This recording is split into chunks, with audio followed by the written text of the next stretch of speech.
Good evening, everybody. Just heard some thunder outside, so yikes, I'm getting a little bit nervous. I just wanted to talk a little bit about Laurrissa Armstrong. Most of you don't know Laurrissa Armstrong, but some of you, maybe that's watching, might know Laurrissa Armstrong. She was 62 years old. She was a teacher at the Wellborn Academy of Science and Technology in High Point, North Carolina. She was shot by her husband on August the 29th and died on September the 8th.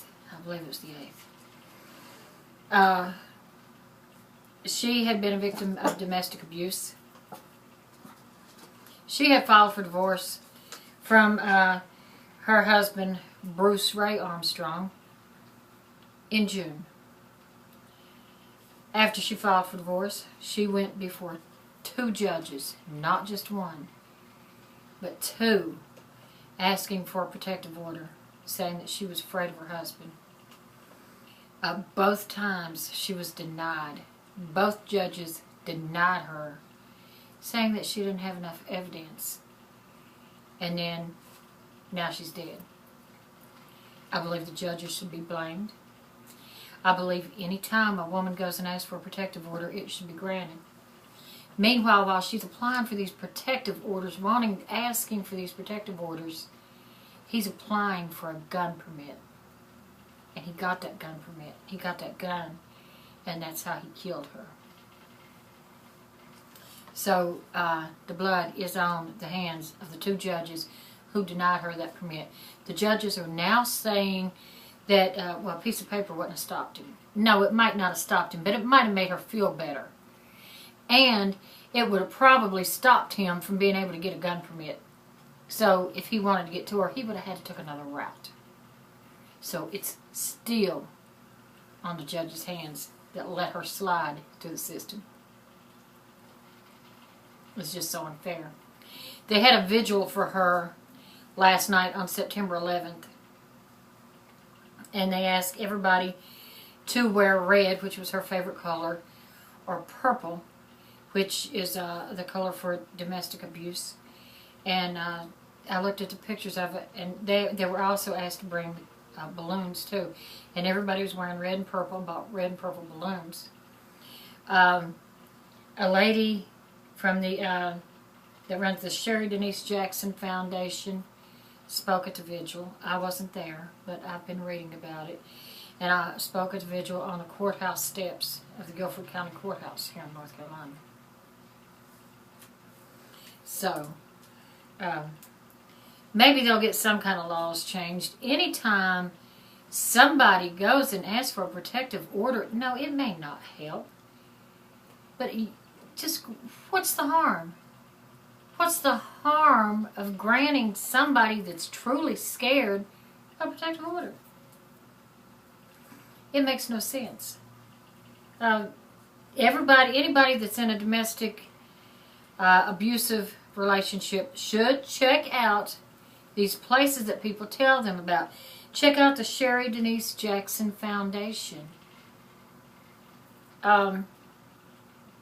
I'm not sure how these places work because I've never been to one, but it doesn't hurt to call if you're in a domestic dispute.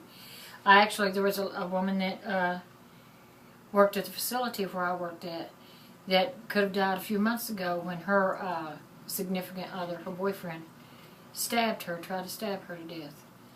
But she had surgery and was on life support for a while, but she's fine now. Thank God, she's fine now.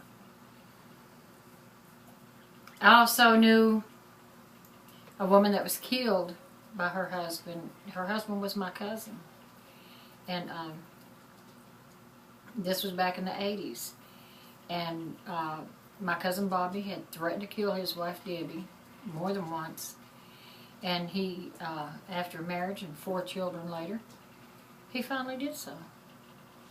And he went to her house with a shotgun and shot her in the chest, and she dropped dead right there on top of their little girl's feet. So these people that are abusive they're very, very scary. And these women need help. These women truly need help. It's going to be hard for the people at the Wellborn Academy. Not particularly so much the students, because I believe they said that all of the students that Laurrissa had last year have moved on to the 9th grade, so they're in a different school. And so she had a whole new set. And school had just started when this happened. But it's really going to be very, very difficult, I'm sure, for the staff at the Wellborn Academy. So I wish all of them the best. And incidentally, her husband, Bruce Ray Armstrong, if you don't know anything about the case, on the day that Laurrissa was shot, he was found dead in a rental car, not too far from where she had been shot at. Don't think he shot himself, because they said they were waiting the autopsy reports to see what he died from. They're not sure how he died. They're not saying anything about a gunshot wound. They're not saying anything. So apparently he had no visible signs of what could have killed him. He probably overdosed on something. So a lot of people say, you know, well, why don't they just, if you're suicidal, why don't you just kill yourself and leave everybody else alone? But they're not going to think like that.